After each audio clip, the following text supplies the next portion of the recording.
Morning student.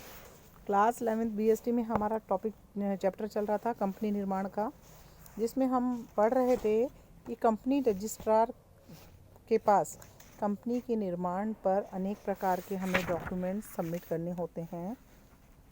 तो company के पंजीकरण के लिए क्या क्या डॉक्यूमेंट्स हम प्रलेख जो सबमिट करते हैं उसमें हमने पढ़ा था संस्थापन प्रलेख के बारे, जिसे हम पार्षद सीमा नियम भी बोलते हैं। आज हम उसका दूसरा डॉक्यूमेंट जिसे हम कंपनी के अंतर नियम के रूप में डिस्कस करने जा रहे हैं, आज हम वो पढ़ते हैं।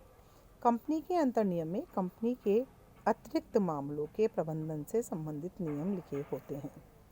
यानी पार्षद सीमा नियम जो होता है, जिसको हम संस्थापन प्रलेख कहते हैं, उन सीमाओं के अंदर कार्य किस प्रकार से किया जाएगा उसके सहायक नियमों के रूप में अंतर नियम के अंदर लिखा हुआ होता है। संस्थापन प्रलेख में वर्णित किसी भी व्यवस्था के न तो विरोध में होते हैं और न ही उनसे बाहर जाकर ये होते हैं। ठीक है। एक कंपनी के पार्षद अंतर नियम कंपनी अधिनियम 213 की सूची 1 की सारणी F, G, H, I और J में दिए गए प्रारूप के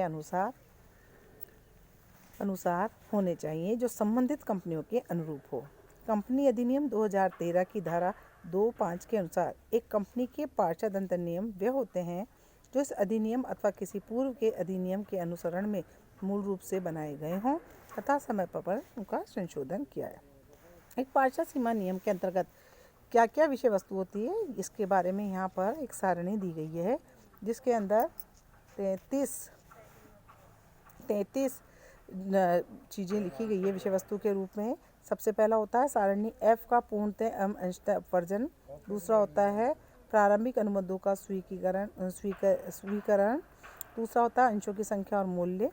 पूर्वाधिकार अंशों के निर्गमन का तरीका, अंशों के आवंटन, अंशों की याचिकाएं, अंशों का ग्रहणाधिकार कैसे किया जाएगा, हस्तांतरण प्रसारण किस प्रकार से किया जाएगा, उनका नामांकन कैसे किया जाएगा, उनका हरण कैसे किया जाएगा, उनकी पुनर्खरीद कैसे होगी, अंशों के प्रमाण पत्र है, डिमोनेटाइजेशन के बारे में, अंशों का स्टॉक परिवर्तन या समामेलन करने के बारे के अंदर, और मतदान की क्या प्रणाली होगी, सभाओं समितियों संबंधित क्या नियम होंगे, निर्देशक और उसकी नियुक्ति के अधिकारों का अंतरण किस प्रकार से होगा, नामांकित निर्देशक कौन होगा, ऋण पत्रों और स्टॉक का निर्गमन किस प्रकार से किया जाएगा, अंकेक्षण ऑडिट की क्या समिति बनेगी, हमारे जो मैनेजर जो डायरेक्टर्स होते हैं, सचिव होते हैं, वो कौन होंगे, अतिरिक्त निर्देशक, उनकी जो सील और स्टैंप होती है उसके बारे में, निर्देशकों को क्या पारिश्रमिक दिया जाएगा, सामान्य सभाएं कैसे होगी, निर्देशकों की सभाएं कैसे होगी, किस प्रकार से लाभांश और संचय यानी डिविडेंड और रिजर्व्स बनाए जाएंगे, उनका अंकेक्षण और लेखा किस प्रकार से किया जाएगा, समापन है, क्षतिपूर्ति है, संचय और पूंजीकरण के बारे में। तो ये सारी विषय वस्तु होती है जो अंतर नियम का जो प्रारूप होता है उसके अंतर्गत लिखी हुई होती है। ये सभी बातें हमारे सीमा नियम से बाहर जाकर कतई नहीं हो सकती है। सीमा नियम के अनेक प्रारूप होते हैं। पहला ए सारणी के अंदर अंशों द्वारा सीमित कंपनी द्वारा पार्षद सीमा नियम।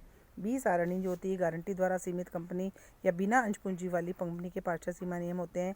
सारणी सी होती है वह अंश पूंजी वाली गारंटी वाली सीमित कंपनियां होती है, उनसे संबंधित नियम बताती है। सारणी डी जो होती है हमारी टेबल डी, वो होती है बिना अंश वाली असीमित पूंजी की पार्षद सीमा नियम, और सारणी ई में अंश पूंजी वाली असीमित कंपनी के पार्षद अंतर नियमों को सीमा नियमों को बताया जाता है।